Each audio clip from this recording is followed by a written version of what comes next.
Bismillahirrohmanirrohim. Assalamualaikum warahmatullahi wabarakatuh. Pertama-tama, marilah kita panjatkan puji dan syukur kehadirat Allah Subhanahu wa Ta'ala karena berkat rahmat dan ridhonya kita bisa melaksanakan perkuliahan pada hari ini. Terima kasih kepada Ibu Lilis Nurteti, SPD MPDI, yang telah memberikan kesempatan kepada kami untuk mempresentasikan hasil diskusi kami. Selanjutnya, perkenalkan kami dari kelompok 6 dengan saya, Fiona Melva Agustin, sebagai moderator dan pemateri pertama, dan rekan saya, Gina Dianita Putri, sebagai pemateri kedua.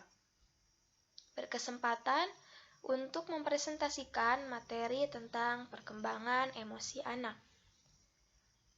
Ada beberapa bahasan yang akan kami sampaikan. Yang pertama, pengertian emosi. Yang kedua, pengaruh emosi terhadap perilaku dan perubahan fisik individu. Yang ketiga, ciri-ciri emosi. Yang keempat, pengelompokan emosi. Dan yang kelima, perkembangan emosi.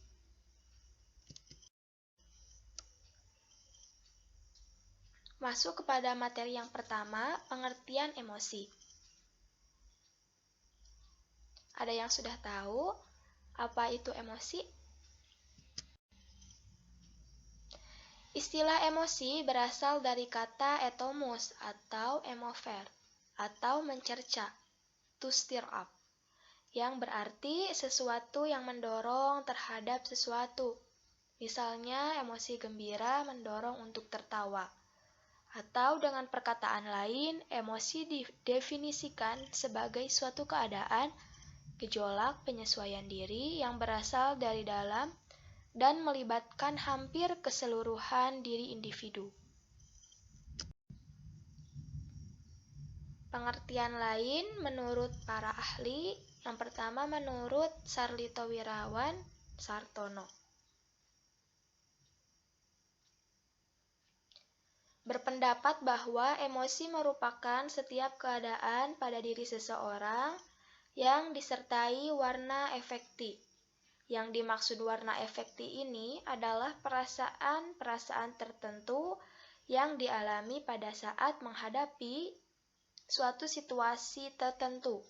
Contohnya, pada saat gembira, bahagia, takut, dan lain-lain. Sedangkan menurut Gulman, bahasa emosi merujuk pada suatu perasaan atau pikiran. Pikiran khasnya suatu keadaan biologis dan psikologis, serta rangkaian kecenderungan untuk bertindak. Nah, dapat disimpulkan bahwa emosi adalah suatu keadaan yang mengkompleksi, dapat berupa perasaan atau pikiran yang ditandai oleh perubahan biologis yang muncul dari diri perilaku seseorang. Yang kedua, pengaruh emosi terhadap perilaku dan perubahan fisik individu. Menurut Syamsu Yusuf tahun 2002, ada beberapa contoh pengaruh emosi terhadap perilaku individu. Di antaranya, yang pertama, memperkuat semangat apabila orang merasa senang atau puas atas hasil yang telah dicapai. Yang kedua, melemahkan semangat apabila timbul rasa kecewa karena kegagalan, dan sebagai puncak dari keadaan ini ialah timbul rasa putus asa atau frustasi. Yang ketiga, menghambat atau mengganggu konsentrasi belajar apabila sedang mengalami ketegangan emosi, dan bisa juga menimbulkan sikap gugup atau nervous dan gagap dalam berbicara. Yang keempat, terganggu penyesuaian sosial apabila terjadi rasa cemburu dan iri hati. Yang kelima, suasana emosional yang diterima dan dialami individu semasa kecilnya akan mempengaruhi sikapnya di kemudian hari, baik terhadap dirinya sendiri maupun terhadap orang lain. Bisa dilihat pada tabel jenis-jenis emosi dan dampaknya pada perubahan fisik. Jenis emosi dan perubahan fisik.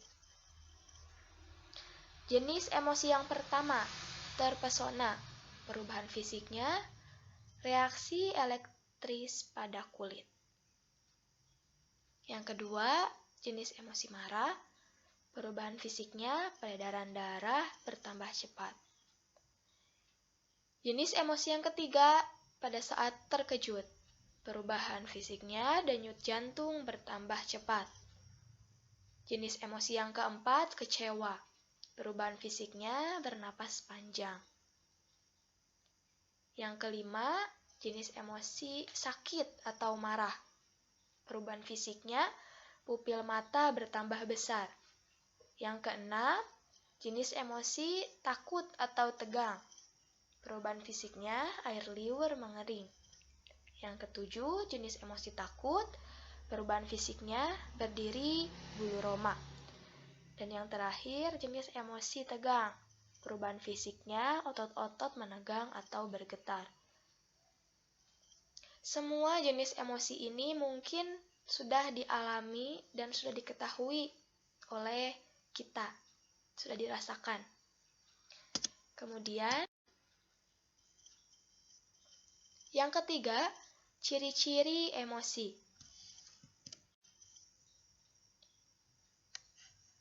Menurut Harlock, ciri khas penampilan emosi pada anak adalah sebagai berikut. Yang pertama, emosi anak bersifat sementara dan lekas berubah. Misalnya, anak marah mudah beralih ke senyum, tertawa ke menangis, atau dari cemburu ke rasa sayang. Yang kedua, reaksi yang kuat terhadap situasi yang menimbulkan rasa senang atau tidak senang sangat kuat.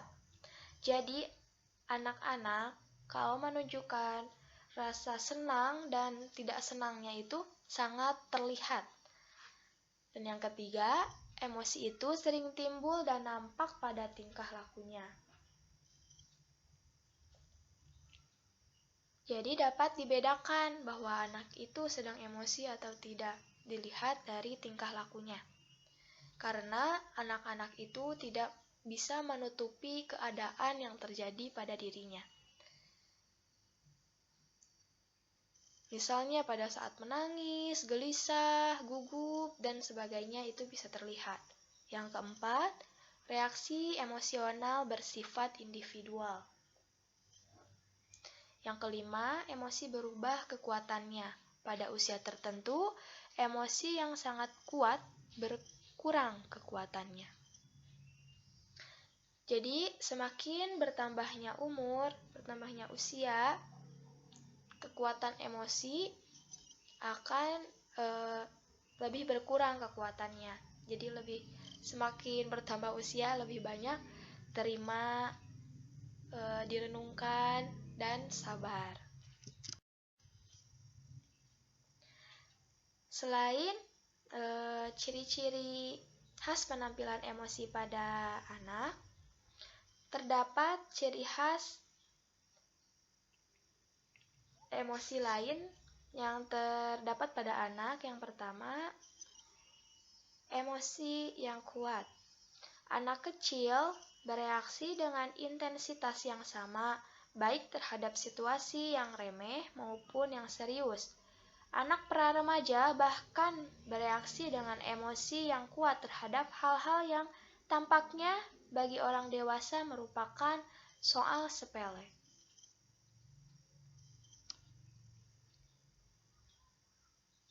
Yang kedua, emosi seringkali tampak.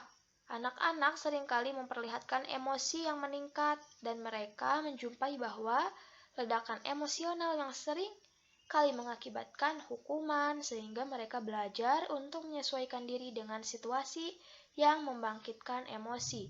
Kemudian, mereka akan berusaha mengekang ledakan emosi mereka atau bereaksi dengan cara yang lebih dapat diterima.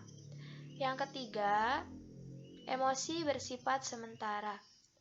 Peralihan yang cepat pada anak-anak kecil dari tertawa kemudian menangis, atau dari marah ke tersenyum, atau dari cemburu ke rasa sayang merupakan akibat dari 3 faktor, yaitu membersihkan sistem emosi yang terpendam dengan ekspresi terus terang. Yang kedua, kekurang sempurnaan pemahaman terhadap situasi karena ketidakmatangan intelektual dan pengalaman yang terbatas. Yang ketiga, rentang perhatian yang pendek sehingga perhatian itu mudah dialihkan. Dengan meningkatnya usia anak, maka emosi mereka menjadi lebih menetap. Yang keempat, reaksi mencerminkan individualitas. Semua bayi yang baru lahir mempunyai pola reaksi yang sama secara bertahapan dengan adanya pengaruh faktor belajar dan lingkungan. Perilaku yang menyertai berbagai macam emosi semakin diindividualisasikan. Yang kelima, emosi berubah kekuatannya. Dengan meningkatnya usia anak, pada usia tertentu emosi akan sangat kuat, berkurang. Sedangkan emosi lainnya yang tadinya lemah menjadi kuat. Variasi ini sebagian disebabkan oleh perubahan dorongan, sebagian oleh perkembangan intelektual, dan sebagian lagi oleh perubahan minat dan nilai. Yang terakhir, emosi dapat diketahui melalui gejala perilaku. Anak-anak mungkin tidak memperlihatkan reaksi emosional mereka secara langsung, tetapi mereka memperlihatkannya secara tidak langsung melalui kegelisahan, melamun, menangis, kesukaran berbicara, dan tingkah yang gugup. Seperti contohnya menggigit kuku dan menghisap jempol. Yang keempat, materi tentang pengelompokan emosi yang akan disampaikan oleh rekan saya, Gina Dianita Putri. Kepadanya dipersilahkan.